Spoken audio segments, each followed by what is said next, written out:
Usasazo ngqo lwendaba eStudio 9 kwikomkhulu le-SABC e-Auckland Park eGauteng nazo eziphambili. This is a proper law that is going to ensure that things are done properly, but that almost all our people must have access to land.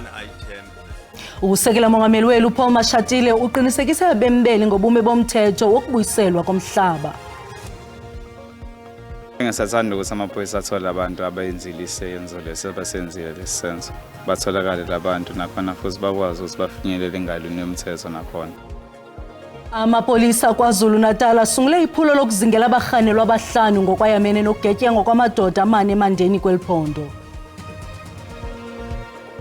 Molweni emakhaya nankuvimba wangokuhlwanje. Usekela mongameli welu Paul Mashatile uqinisekisa bembeli ngobume bomthetho wokubuyiselwa komhlaba iLand Expropriation Act ngolwasemzini. uMashatile uthethe nekomiti kazwelonke yesigqeba samaqumrhu olawulo.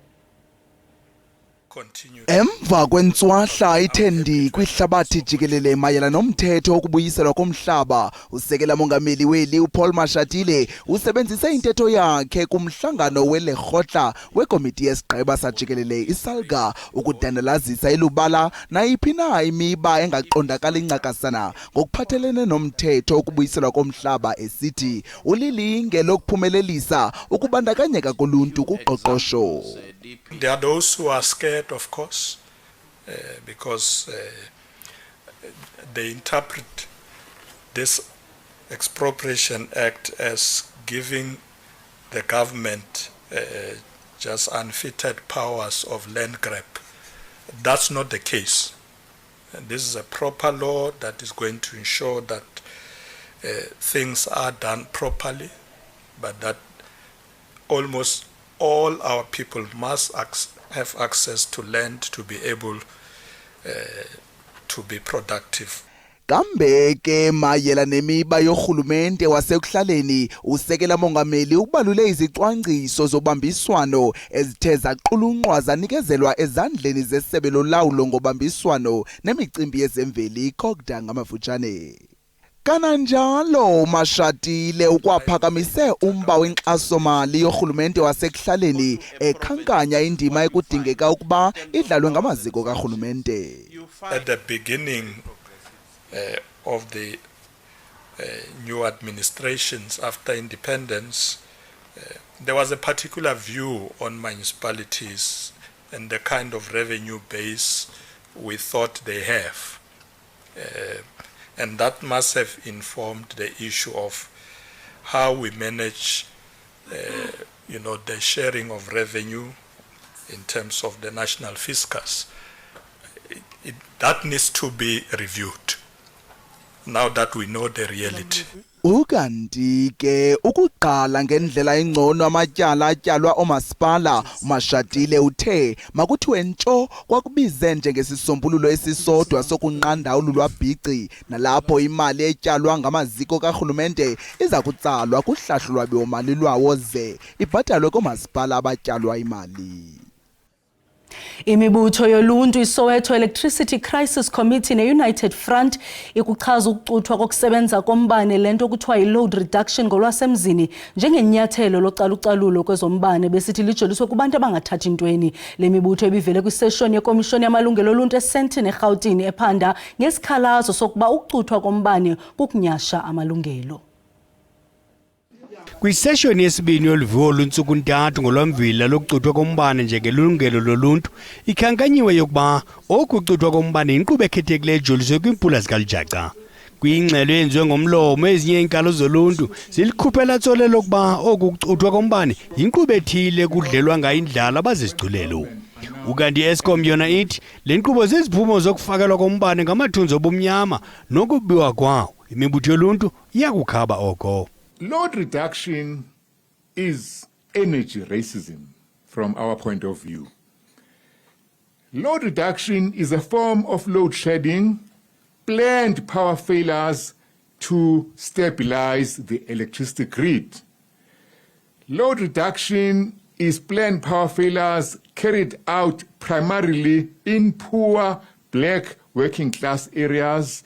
Ukhala wezombane kwelinersa uthi ngaphambili ukucuthwa kombane kwakenzelwe imeko zequbuliso. Policy and regulatory framework to ensure that our policy is robust, and I've made mention of the intention to review the standard to then more directly talk to load reduction so that it is not used for anything other than what it was intended. It wasn't intended as a punishing tool, it was intended to protect the infrastructure and nothing else.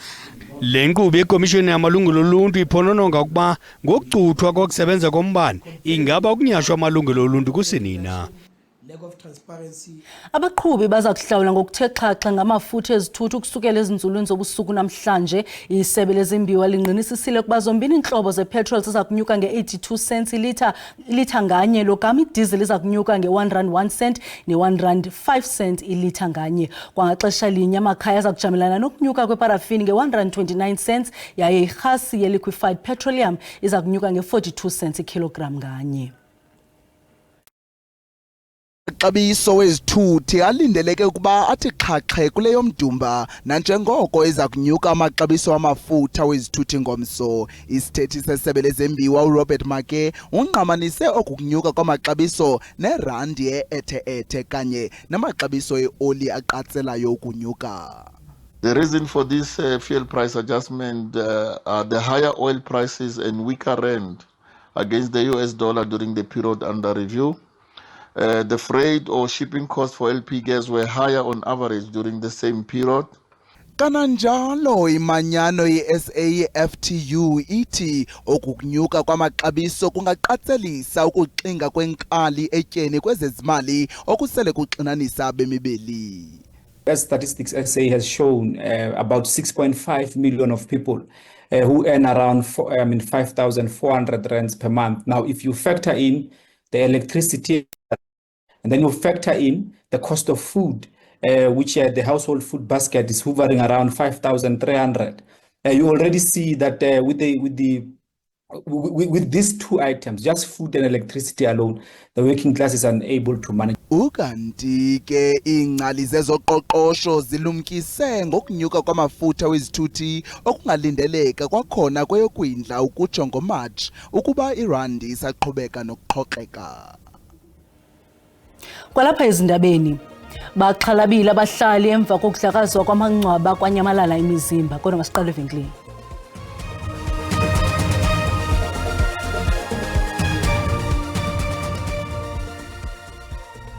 Sinamkele kwakhona kwindaba zelijelo uyakwazi ukubukela kwakhona ezindaba kwijelo le-YouTube uthi SABC indaba zesiXhosa. Ukanti xa ubukele sicela ucofe ulike ze ukuba ukamcofa usubscribe sibongeza wenze njalo. Xa sihlabela mgama. Abembeli banethemba lokuba urhulumente uza kuziqinisa indlela zakhe zokululwa phulomthetho agwadle macebo ohambo kulwindlala ziyadala izithuba zomsebenzi elungiselela izigidi zomlisela nomthinjana ongasebenziyo. Okuna njengoko kujongwa intetho yobume besizwe eza kwenziwa ngumongameli Ramaphosa ngolwesine. Idolophu eyasemthathe lusikisiki niyakuqumba eMpuma Koloni zisenezivubeko zeziganeko zokubulawa kwabantu abaninzi nokunyanzeliswa kwentlawulo ekuthiwa yokhuseleko.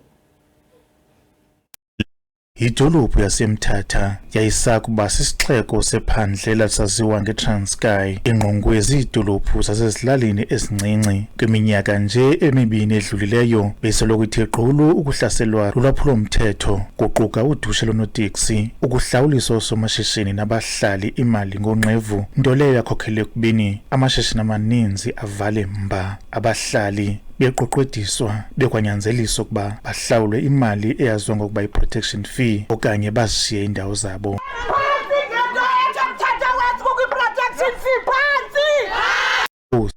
Hlalini yatyholwa ngokuba yiyo ephehluzelisa abahlali kunye noosomashishini kulo mmandla. Asazi into nge-protection fee kodwa siyaziyo into yokuba ngaba bekuyophaa esikolweni uzaniqonda malunga nethawa le yayiphaya. Akuzange kube lixesha ngakanani le nkokheli yasekuhlaleni nonogada bayo baze batyholwa ngokuba bangene kwindawo ehlala amapolisa nalapho utyholwa ukuba kwaba khona ukuqhorhozana. Recall that from mid-August we have deployed additional members to support and augment the available resources and the capacities in this province to deal with extortion decisively.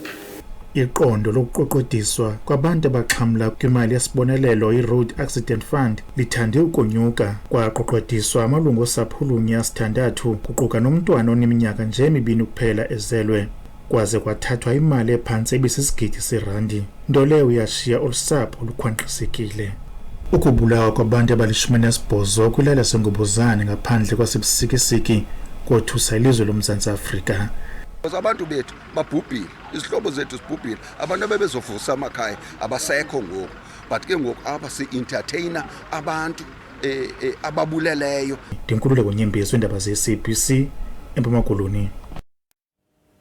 Amapolisa KwaZulu-Natal asungule iphulo lokukhangela abarhanelwa abahlanu ngokwayamene nokugetyengwa kwamadoda amane emandeni kweliphondo. Isibini samaxhoba ibingamapolisa bengaphangelanga, esi siganeko sehle kwindawo yentselo ngoMvulo.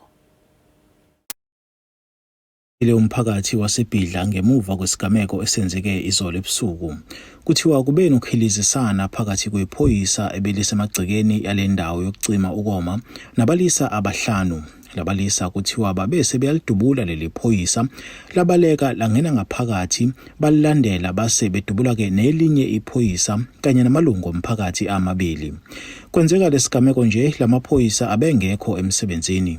Omunye wabashonile uSamkelo Mathaba, umndeni wakhe uthi ufuna ubulungiswa. Sathanda ukuthi amaphoyisa athola abantu abayenzile isenzo lesebasenzile lesenzo. Batholakale labantu nakhona futhi bakwazi ukuthi bafinyelele engalweni yomthetho nakhona.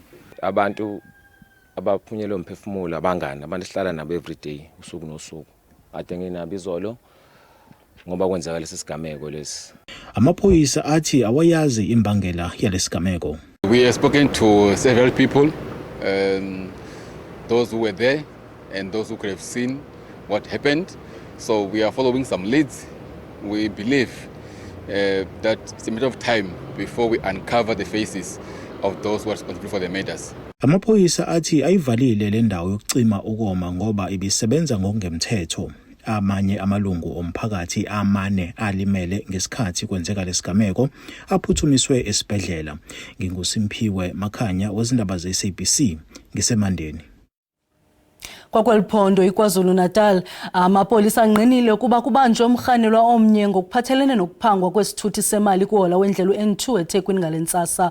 Umrhanelwa wesibini othe wonzakala koludubulwano naye ubanjiwe. Amapolisa akholelwa ukuba abarhanelwa baphange isithuthi semali baze babetha onogada bawugqiba bohlutha imipu yabo phambi kokubaleka nesixa semali engachazwanga. Kusweleke wasetyhini omnye kulo mbhodamo. Kube isigameko esishaqisayo esenzeke emgwaqeni uThelawayeka namhlanje ekseni. Iqembu lesigelekeqe livulela ngenhlamvu kwaphoqa ukuthi izimoto zijike zibuyele emuva. Abazibonele bathi abantu bebecasha ngezimoto, abane bebaleka bengena ehlathini ngesikhathi bedutshulwa ngemvula yezinhlamvu.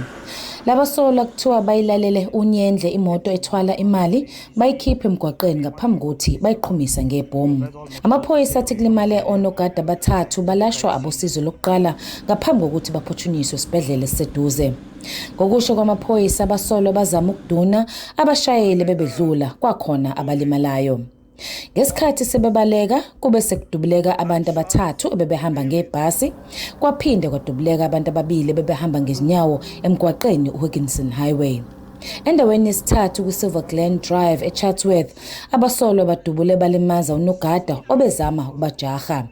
Kanti labasolwa kuthiwa baphinde bazama ukuduna itekisi kwadubuleka owesifazane washona, omunye walimala. Teams are out, different units in search of the suspects. The police and the Hawks and other private entities which are supporting us. We believe that we are going to catch, if not all of them, some of them. Maphoyisa athi aseqoke ithimba elikhethekile ukuphenela isigameko ukuze lithungathe labasolwa. Imibutho echasene nobundlobongela obusekelwe kwisini kunye nabahlali baseGauteng basamkela isigqibo sesebe lezobulungisa sokwenza uxwebhu labaphula imithetho ngezesondo libonakala esidlangalaleni kuluntu loMzantsi Afrika. Oluxwebhu neliya kuveza iinkcukacha zomenzi wobubi ogwetyiweyo liza kuquka igama kunye nefani kwaye kulindeleke ukuba kuqaliswe ukuvezwa izinkcukacha esidlangalaleni ekupheleni kwenyanga. Action Society uphakathi kwabo baliqhwabela izandla elinyathelo nanjengoko bebesoloko benyanzelisa ukuba eliqebhu lobophula imithetho ngokwesondo luvezwe esidlangalaleni apho kungekho mahlathi okuzifihla. Why we are excited is because now the public will finally have the tools to protect their families. It will not just be something that you have to apply for and only certain people can apply for. Sele iminyaka ngoku eliqebhu lufumaneka kuphela xa ufake isicelo abo balwela ukuhlukunyezwa koluntu ngokwesini bakholelwa ukuba ukususwa kwemigaqo enzima yokufumana eliqebhu kuza kucutha izinga eliphezulu lolwaphulo mthetho. Hope that the little that we do is not in vain. It brings hope that the advocacy and the shouting and the sleepless nights are not in vain. Okwangoku bangaphezulu kwama-32,500 abophula imithetho ababhalisiweyo kolu xwebhu. Abahlali baseRhawutini bathi ukuba babazi ukuba ngobani kuya kuncedisa ukuze baqaphele. I think it's a good idea to help us track and know the people who are living in the community, because some of those people come from different locations. They've done that before, they've been doing that and running away. Isebe lezobulungisa lifunge ukuba liza kuqinisekisa ukuba izikolo namaziko ophuhliso labantwana bazaba ngobokuqala ukufumana eli xwebhu ngaphandle kwemiqobo. Abahlali baseSkumansdal phantsi komasipala iNkomazi eMpumalanga bashiyeke bebamba ngezantsi emva kokufumana amangcwaba ezalamane zabo ephazamisekile. Umbutho wokulwa ulwaphulo mthetho kule ngingqi ufumane ingxelo kumalungu oluntu ebika ngokonakaliswa kwamangcwaba kumadlaka kufutshane. Ingcwaba lowayengumyeni kuLindiwe Madubane kurhanelwa ukuba lagrunjwa kuLwesihlanu odlulileyo. Ebonakala ebindekile lo kaMadubane uye waxhalaba xa ebona impahla ezo zambathwe ngumyeni wakhe zingaphandle kwengcwaba awafihlelwa kulo. Lapha ngasesibhedlela kwekuthi kunemathuna labhujiwe bacela ukuthi umphakathi uphume utobuka. So ngathumela umntana nami ngathi akethe atobuka ngoba mina ngisesebhizi ngenteka kube ngilo. Njengoba shitatheni uphuphe kabi babo wakhe. And then weta wathena ke vele wathola ukuthi nguye lo logujiwe impahla dingaphandle ingubo ishumbetelwe konke vele le skipa basilahlele ema-anda balahlele nekhova nemabhruku. Umbutho woluntu wokulwa ulwaphulo mthetho uthi uyayizibula imeko enjena. Kusivisa buhlungu. Mathuna bekuyindzawo lesathi ukuthi ihlonipheke kakhulu. Kodwa ke kamangalisa ukuthi sekunemathuna lambalwa lamanyenti you can see nawe asisathembi. Uma ubona nje mathuna laso lamanye laso kusho ukuthi kunebantu labathathwako noma labathathiwe emathuneni. Inkokheli zemveli kule ngingqi zicela nabaninawuni ukuthi abenolwazi ngesisehlo aze ngaphambili. Besicela ukuthi nebantu banelwadi bethe basitshele bafike la kithi noma ngibani basihlebele ukuthi ngibani wende lento njengale kuze ukuthi nakusasa kungaphindi kwendeke lento namuhla. Amapolisa wona athi uphando lusaqhuba kwaye akukabanjwa mntu ngesisakaneko. Masibone inkqubo i-cutting edge ngokuhlwa njengo-9 kweli jelo le-SABC1 isiphathele ntoni? Izikolo ezakhiweyo thina sihlele udlavini kajapa esikolweni. Sidikile abantwana bafunda laphandle. Izitoilet apha nazo zibekwe phi? Lando bahulumende ufuna kubekho isigigaba esikhulu na. Eyona nto exhaphakileyo apha kwezi zinyoka. Akho nhlobo yesilwanyana esingekhoyo. Uyozuthi utitsha uthi uyeva kuthiwa nantso ikroba apha ngezi zikroba.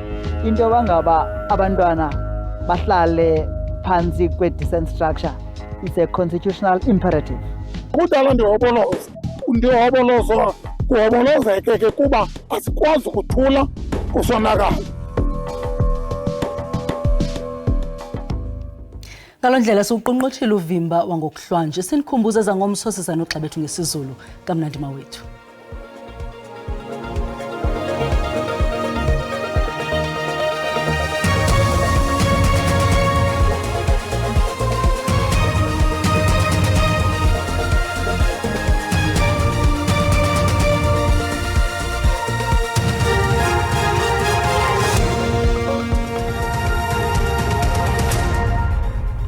Mawahlangana amafula ivumicwa makho basembo ndivumile ndikunonkanyezi ndinirhabulise iqikelelo lwemozulu yangohlwanje. Xa sijonga ke mbukela imvula nomoya namhlanje kuyaphawuleka mbukela into yokubana ngokuhlwa noko lithe rholele ngamafu kaloku kwindawo eziphako Appleton koBloemfontein. Ke ibe mchaphaza wemvula esawuthi siwulindele kaloku phakwa Ndonga ziyaduma iqhubeke ke zenje njalo kwindawo ezikumantla phako Gqeberha. Kananjalo ke mbukela ingomso kuyaphawuleka into yokubana ngenje ixuku xa sivuka nezibhaqo zenkungu ezawuthi zitheleleke kaloku phako mazweni ziqhubeke ke zenje njalo phako Gauteng into ethi ke uba uyaqhuba qiniseka into yokubana uqhuba ngononophelo. Namathuba amahle ke emvula kaloku esawuthi siwulindele kaloku phako Mpuma Koloni kozenzweni aqhubeke ke enje njalo kombukeli kwindawo ezikumantla phako Gauteng. Kananjalo ke uSouth African Weather Services ukhuphe isilumkiso ngokuhlwa uba singalindela indudumo ezimandla phako zenzweni ziqhubeke ke mbukeli ezindudumo zimandla zichaphazela nephondo kaloku laphako Gauteng nakwindawo ezikumantla phako kuphumleni kwintaba eziqananazileyo. Kanti nakananjalo ngomso sawulindela umoya ebhudla ngamandla kwindawo ezigudlu unxweme phana kaloku koNtshona Koloni nakhona mbukeli silindele nendudumo ezimandla ezawunwena kaloku phako Thekwini ziqhubeke zenje njalo kaloku mbukeli kwindawo ezikumantla